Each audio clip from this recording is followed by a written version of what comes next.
Hi there, welcome back to my views and news. Two news stories as usual. Firstly, Jawar Mohammed slammed Ethiopian PM Abiy for Ankara declaration.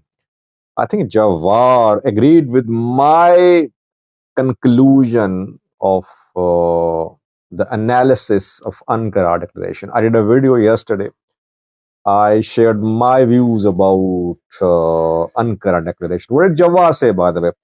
And secondly, it seems PM Abiy opposed the inclusion of a few words in Ankara declaration, and the declaration was delayed for several hours. PM Abiy wanted exclusion of a few words, reportedly. This information is being shared by sources close to all the developments in Ankara.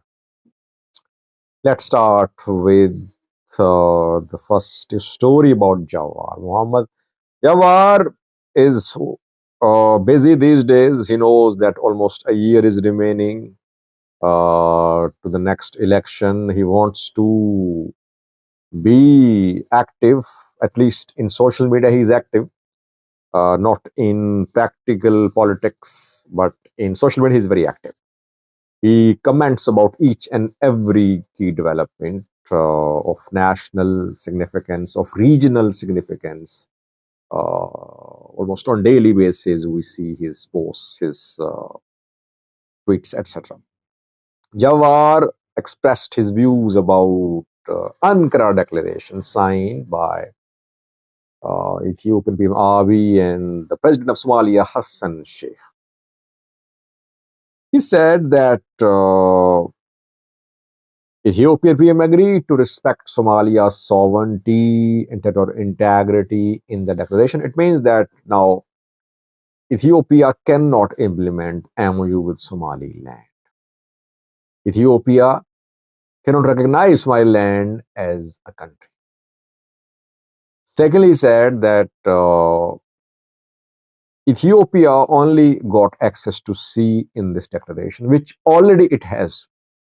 Ethiopia already has access to sea through Djibouti under international law. This declaration mentions contract, lease, etc. for the purpose of access to sea under international law. So nothing new. It means Ethiopia will have access to sea under international law through Somalia. So what is here for Ethiopia in this agreement, which is new? He called it a diplomatic setback to the Ethiopian PM Abiy, what he has done in Ankara.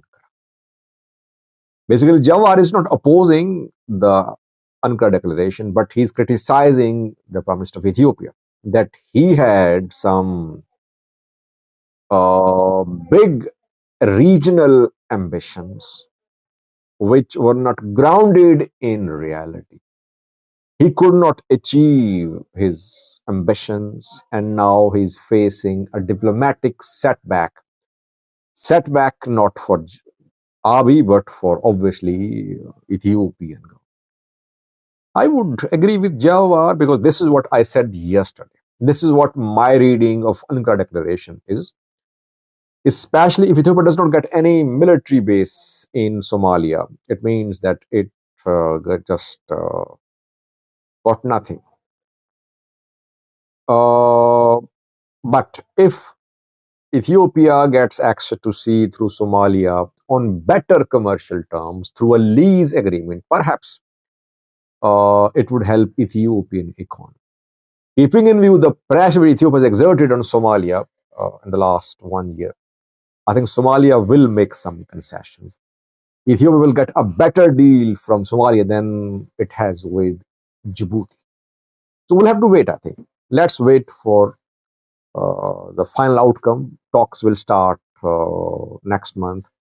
In 4 months, then agreement will be signed. So we'll have to wait to see that. Too early. So far, it seems to be a diplomatic setback to Ethiopian Abiy. I agree with Jawar. Secondly, viewers, Abiy opposed the inclusion of a few words in Ankara Declaration. Reportedly, it has been reported by sources familiar with the developments in Ankara. Abiy and Hassan Sheikh met there in the presence of Turkish President Erdogan. Ankara Declaration was drafted. It was shown to the leaders. PM Abiy wanted exclusion of two words: territorial integrity and unity as well. Ethiopian delegation objected to the inclusion of these words: unity, territorial integrity. They said that the declaration should state that Ethiopia and Somalia respect each other's sovereignty. Somali delegation wanted the sentence to be written that both countries, Ethiopia and Somalia, respect each other's territorial integrity, sovereignty, unity. The matter led to discussions for several hours. Somali delegation was adamant. It was not ready to agree on declaration without the mention of territorial integrity. Ultimately, Ethiopian delegation had to give in reportedly. Territorial integrity now is mentioned in this declaration. If we know that Somaliland is part of Somalia according to international law. If Ethiopia says it respects Somalia's territorial integrity, it means it won't be able to recognize Somaliland as a country. So now this is what Ethiopia has agreed on now with Somalia, that it won't recognize Somaliland as a country. These words have meanings. Why did Ethiopian PM Abiy throw Somaliland under the bus? I mean, now he has given a written commitment in the presence of Turkey that Ethiopia won't recognize Somaliland as a country. But Ethiopia only wants access to sea, which can be through Somalia if Somalia agrees to accommodate Ethiopia. It's a big diplomatic win for Somalia, because the main criticism from Somalia against Ethiopia about the MOU was about recognition of Somaliland as a country. For decades, Somaliland has been fighting for the recognition.